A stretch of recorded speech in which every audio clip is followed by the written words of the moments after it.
नमस्कार। Just learn classes में आप सभी विद्यार्थियों का एक बार फिर से स्वागत है।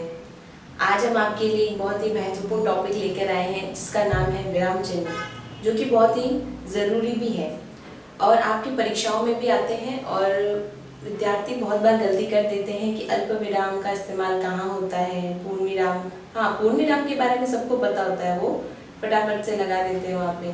तो आज हम आपको बहुत अच्छे से बताएंगे विराम चिन्ह क्या होते हैं और उनका प्रयोग कहाँ किया जाता है।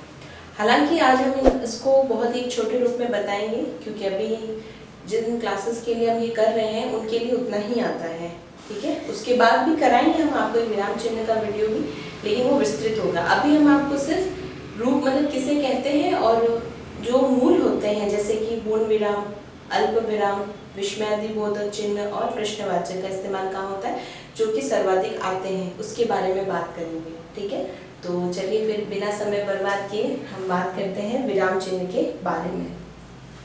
सबसे पहले परिभाषा से शुरू करने से पहले हमें लगा, अभी तक जितने विद्यार्थियों को हमने बताया है उसमें ये अच्छा तरीका है समझाने का विराम चिन्ह, इसीलिए हमने इसको लिख दिया है।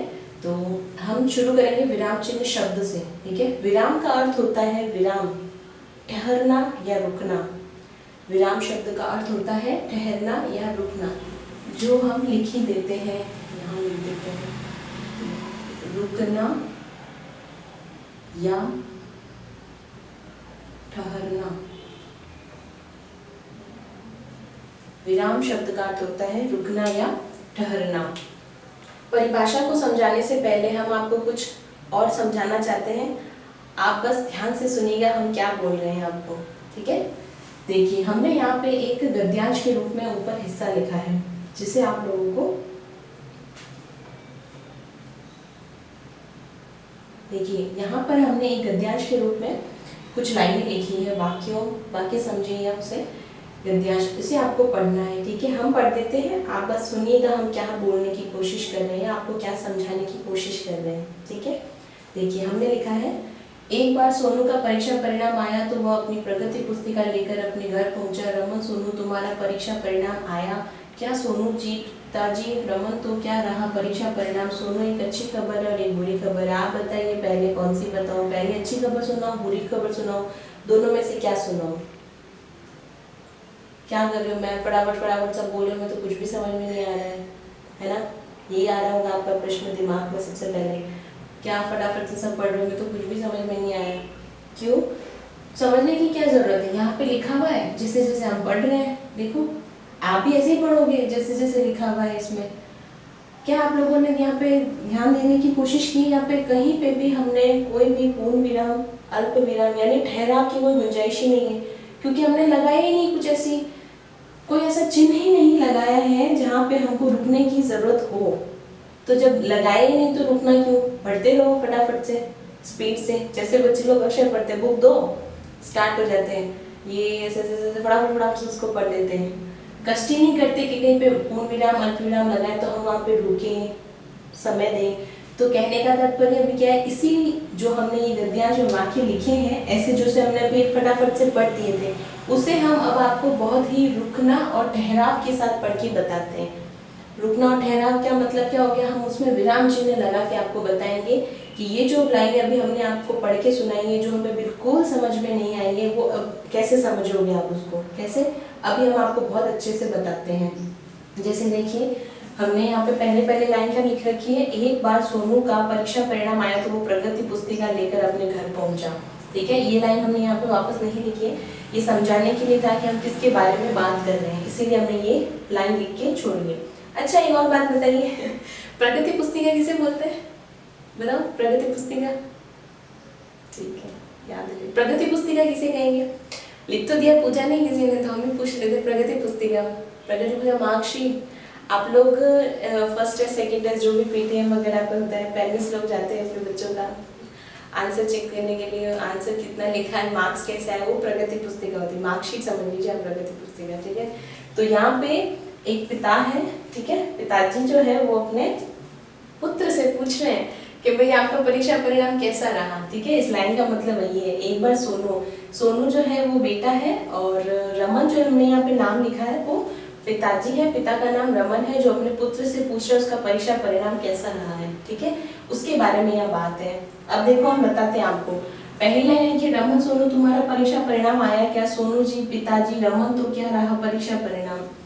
कुछ समझ में नहीं आया ना? कौन किसको बोल रहा है? पिता पुत्र को बोल रहा है, पुत्र पित्र को बोल रहा है, कुछ समझ में नहीं आया है ना? तो अब देखो हमने यहाँ पे लिखा है रमन, रमन यानी पिताजी पूछ रहे हैं। सोनू, ये देखिए हमने यहाँ पे क्या लगाया, अल्प विराम लगाया, यानी कुछ हल्के सेकंड्स के लिए हम रुके।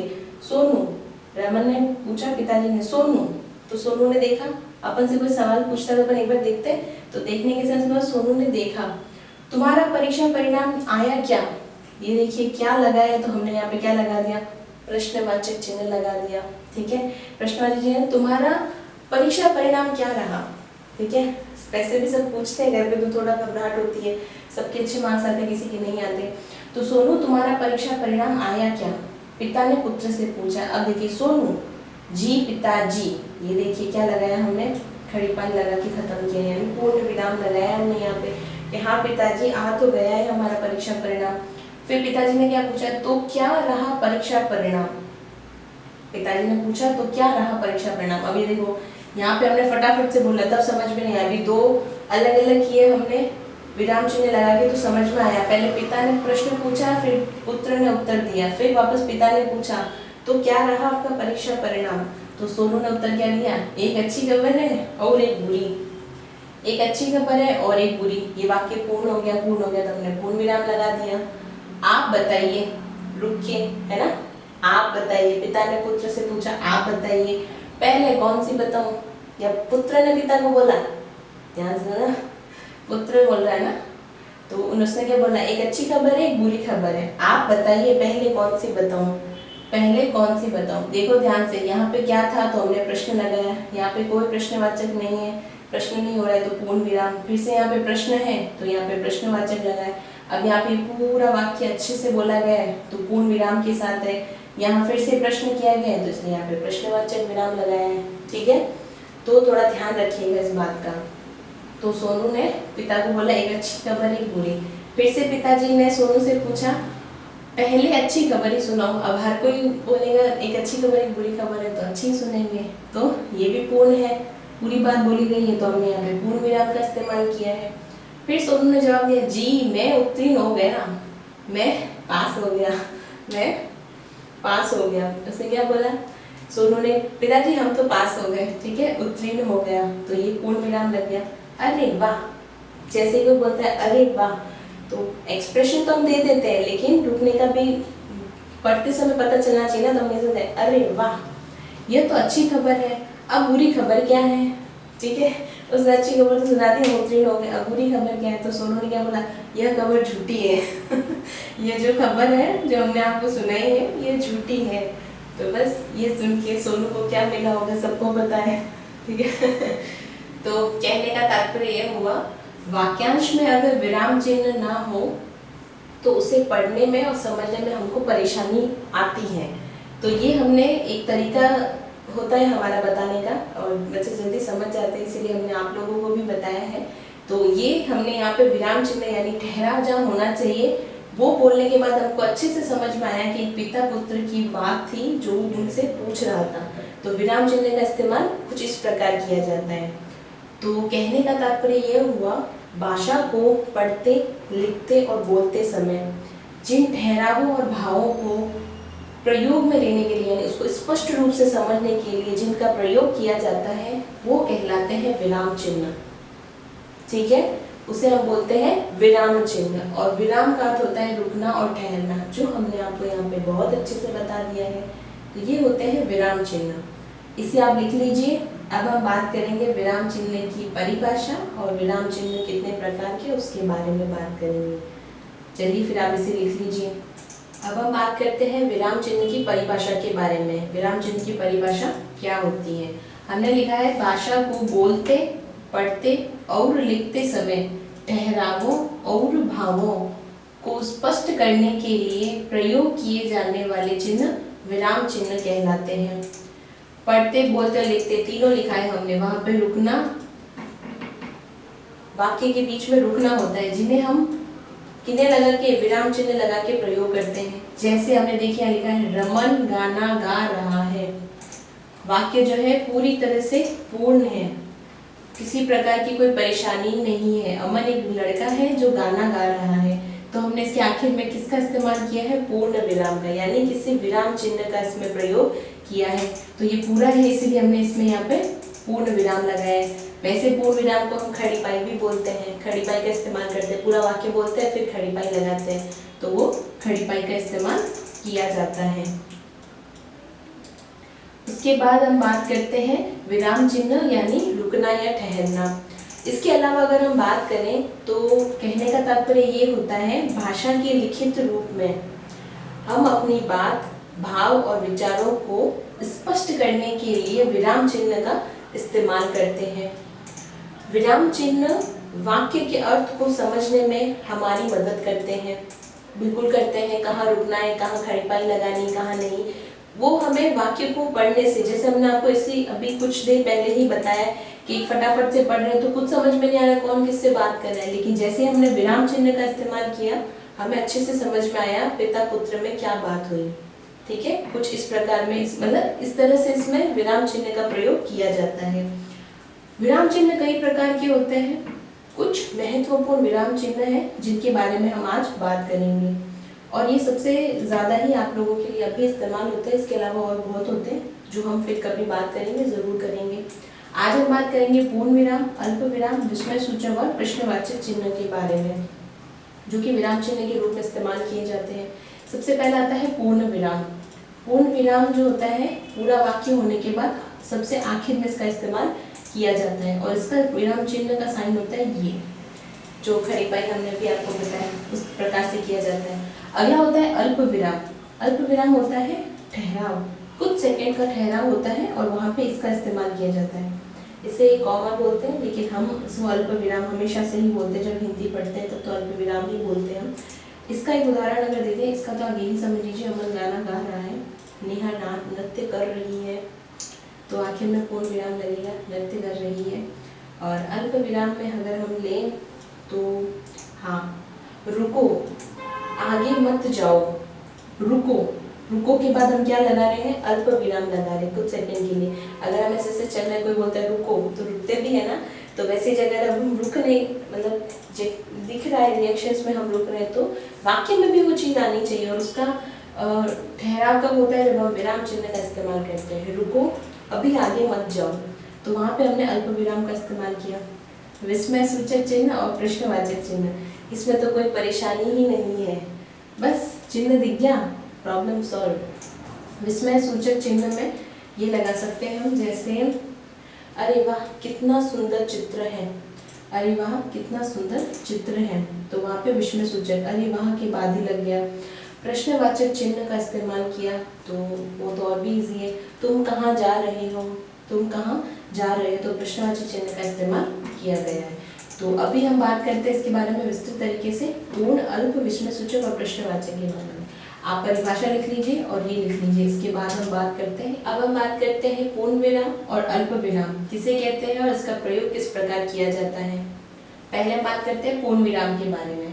वाक्य का समाप्ति सूचक चिन्ह होता है। पूर्ण विराम का मतलब होता है जो भी वाक्य होगा वो पूर्ण तरह से आखिर में जाके उसका इस्तेमाल किया जाता है, इसलिए लिखा है समाप्ति सूचक चिन्ह, सबसे आखिर में इसका इस्तेमाल किया जाता है, इसीलिए इसे पूर्ण विराम कहते हैं। वाक्यों के अंत में पूर्ण विराम एक खड़ी पाई के रूप में लगाया जाता है। दो नेम है इसके भी, देखो, पूर्ण विराम और खड़ी पाई, ठीक है, तो दोनों का नाम एक साथ ले लिया हमने। वाक्य के अंत में पूर्ण विराम एक खड़ी पाई के रूप में लगाया जाता है, उसे हम पूर्ण विराम कहते हैं, आखिर में लगना है, ठीक है, इतना याद रखिएगा। उदाहरण देखिए, वे खेल रहे हैं, करता है, क्रिया कर रहा है, क्या कर रहा है, वे खेल रहे हैं, एक से ज्यादा है वो लोग खेल रहे हैं, तो आखिर में हमने किसका इस्तेमाल किया है, पूर्ण विराम का इस्तेमाल किया है। मोहन खाना खा रहा है, मोहन है, करता है, क्रिया कर रहा है, या कर्ता कर्म क्रिया तीनों है, तो ये बात नहीं, दोनों हो तो भी पूर्ण है और ना हो तो भी, तो मोहन खाना खा रहा है पूरा वाक्य है, तो हम इसके आखिर में क्या लगा देते हैं, पूर्ण विराम लगा देंगे। और लास्ट में लिखा है पुष्पा पूजा कर रही है, पुष्पा पूजा कर रही है, यहाँ पे भी हमने इस्तेमाल किया है समाप्ति सूचक चिन्ह यानी खड़ी पाई। जिसे हम बोलते हैं पूर्ण विराम। पूर्ण विराम हमेशा वाक्य के अंत में लगाया जाएगा। ठीक है, बस इतना याद रखना है आपको, और कुछ भी याद नहीं रखना है, वो पूर्ण विराम होता है। उसके बाद बात आती है अल्प विराम की। अल्प विराम का अर्थ होता है थोड़ी देर के लिए रुकना, थोड़ी देर के लिए रुकना, वो होते हैं अल्प विराम। वाक्य पढ़ते समय जिस स्थान पर थोड़ी देर के लिए रुकना हो उसे अल्प विराम कहते हैं। थोड़ी देर के लिए रुकना यानी कुछ सेकंड्स के लिए, कुछ पल के लिए रुकना, वो होता है अल्प विराम। जैसे देखिए हमने यहाँ पे उदाहरण में लिखा है रमा, रुकिए हम, रमा अमन के घर आई। रमा अमन घर क्या है, रमा अमन के घर आई, बिल्कुल समझ नहीं आया तो क्या हुआ, रमा, फिर हम रुके यानी हमने अल्प विराम का इस्तेमाल किया। रमा अमन के घर आई, तो ये अल्प विराम के अंतर्गत चला गया। फल वाला आया, ठीक है, फल वाला क्या क्या लेके आया, तो आप सब बोलने की बजाय हल्का रुक रुक के बोलोगे तो उस वाक्य को पूर्ण तरीके से समझने में हमें आसानी होगी और दूसरे को तो होगी ही, पहले हमें तो आए। ठीक है, तो फल वाला आम संतरे केले, तो देखिए हमने यहाँ पे तो रमा के साथ लगाया और फल वाला आम संतरे और केले बेच रहा है। फल वाला आम संतरे केले आदि बेच रहा है, तो यहाँ पे हमने किसका इस्तेमाल किया है, अल्प विराम का इस्तेमाल किया है। सोनू, मोनू, नीता और सुमन पढ़ रहे हैं। बहुत सारे विद्यार्थी हैं वो एक साथ पढ़ रहे हैं, तो हमने देखो सोनू के बाद, मोनू के बाद फिर नीता और सुमन में और डाले, तो यहाँ पे भी अब क्या लगाते, अल्प विराम का इस्तेमाल करते, तो वो पढ़ रहे हैं। तो थोड़ी देर के लिए जहाँ रुकना हो वहाँ अल्प विराम का इस्तेमाल होगा, और जहाँ पे आखिर में समाप्ति सूचक चिन्ह लगाना होगा वहाँ पे हम पूर्ण विराम का इस्तेमाल करेंगे। तो ये दोनों मतलब होते हैं पूर्ण विराम और अल्प विराम के बारे में। जैसे यहाँ पे हमने भी इसका उदाहरण एक और दिया था, रुको अभी आगे मत जाओ, तो रुको इसके लिए हमने उनको अल्प विराम यानी थोड़ी देर के लिए रुकने के बारे में बोल दिया। चलिए फिर आप लिख दीजिए पूर्ण विराम और अल्प विराम किसे कहते हैं। इससे अच्छा आपको मिलेगा भी नहीं, छोटा है पर समझ में आ जाएगा। इसे आप लिख लीजिए, इसके बाद हम बात करते हैं विस्मय सूचक और प्रश्नवाचक के बारे में। चलिए अब हम बात करेंगे विस्मय सूचक चिन्ह और प्रश्नवाचक चिन्ह के बारे में। पहले बात करते हैं विस्मय सूचक चिन्ह के बारे में। हालांकि आवश्यकता तो है नहीं आप लोगों को, क्योंकि उसमें साइन पता चलते ही आपको पता चल जाता है, लेकिन फिर भी हम बात करेंगे विस्मय सूचक चिन्ह। ठीक है, तो विस्मय सूचक चिन्ह में विस्मय, हर्ष, शोक, घृणा, लज्जा आदि भावों को प्रकट करने वाले शब्दों या वाक्यों के बाद विस्मय सूचक चिन्ह लगाया जाता है, जिसे विस्मय सूचक चिन्ह यानी विराम चिन्ह के अंतर्गत लिया जाता है। शोक, हर्ष मतलब जैसे दुख हो गया, सुख हो गया, कोई अच्छी चीज हुई, महसूस की, भाव आया उसका, है ना, तो वो शब्दों में भी आते हैं और वाक्यों में भी आते हैं, पर उसका इस्तेमाल किया जाता है। और विस्मय सूचक का चिन्ह सबको ही पता है, तो हमने उदाहरण लिखा है, देखिए, अरे तुम कौन हो, अरे तुम कौन हो, तो हल्का ठहराव महसूस हुआ, अरे तुम कौन हो, आश्चर्य के साथ बोल रहे, एकदम से कोई आया, अरे तुम कौन हो, एकदम से कोई घर में आ जाए, या आप कहीं जा रहे हो किसी की, कोई आपको पहचाने नहीं, तो ये वाक्य अक्सर आता है सामने बोलते हुए, जो भी बोलता है, अरे तुम कौन हो, पहचाना नहीं, है ना, तो विस्मय सूचक के अंतर्गत आएगा। उफ कितनी गर्मी है, सच में है, उफ कितनी गर्मी है, तो विस्मय सूचक का इस्तेमाल हमने यहाँ पे किया है। हाय वह बेहोश होकर गिर गया, हाय वह बेहोश होकर गिर गया, गर्मी ज़्यादा होती है तो भी इंसान बेहोश हो जाता है, तो वो गिर गया, तो हम मतलब दुख के साथ बोल रहे हैं, हाय वह बेहोश होकर गिर गया, उफ, और अरे आश्चर्य के साथ। तो इस प्रकार के जो भी भाव वाक्य और शब्दों में आते हैं वहाँ पर हम विस्मय सूचक चिन्ह का इस्तेमाल करते हैं। फिर बात आती है प्रश्नवाचक चिन्ह की। जिस वाक्य में कोई प्रश्न पूछा गया हो, क्या पूछा गया हो, प्रश्न पूछा गया हो, उसके अंत में प्रश्नवाचक चिन्ह लगाया जाता है। ठीक है, प्रश्नवाचक चिन्ह जिसमें आप प्रश्न कर रहे हो, किसी से सवाल पूछ रहे हो, आप कहाँ जा रहे हो, आप कहाँ जा रहे हो, तो हमने आखिर में क्या इस्तेमाल किया है, प्रश्नवाचक चिन्ह इस्तेमाल किया है। तुम्हारा नाम क्या है, सबसे पहला प्रश्न, हम किसी से भी मिले तो हम एक ही सवाल पूछते हैं, तुम्हारा नाम क्या है, हम तो पूछते हैं आपका नाम क्या है, आपका शुभ नाम क्या है, ऐसे पूछते हैं, तो बहुत अच्छे से आंसर आता है। आप लोग भी पूछा करो, तुम्हारा नाम क्या है ना, तो थोड़ा अच्छा नहीं लगता पूछने में, सामने वाला अच्छे से आंसर भी नहीं करता है, तो आप करो, ऐसे पूछो आपका शुभ नाम क्या है, बहुत अच्छे से आंसर आएगा। तुम्हारा नाम क्या है, तो आखिर में हमने क्या इस्तेमाल किया है, प्रश्नवाचक चिन्ह इस्तेमाल किए हैं। आप क्या पढ़ रहे हो, आप क्या पढ़ रहे हो, हम विराम चिन्ह के बारे में पढ़ रहे हैं, तो आप क्या पढ़ रहे हो, आखिर में हमने इस्तेमाल किया है प्रश्नवाचक चिन्ह, तो किसके अंतर्गत आएगा, विराम चिन्ह के अंतर्गत आएगा। अच्छा, एक और अगर दें हम तो वह कौन था या वह कौन है, तो कौन से प्रश्न किए, तो कौन, क्या, कब, तो किसको, किसके, ये सब जब शब्द इस्तेमाल होते हैं ना, तो उनके बारे में आपको पता होना चाहिए, याद रहते हैं ना शब्द, तो पता चल जाता है प्रश्न के अंतर्गत आएगा। तुम कब आए, आपने किसी से सवाल पूछा तुम कब आए, तो कब जाओगे, तो कब का इस्तेमाल हुआ, तो आखिर में क्या आएगा, प्रश्नवाचक चिन्ह आएगा।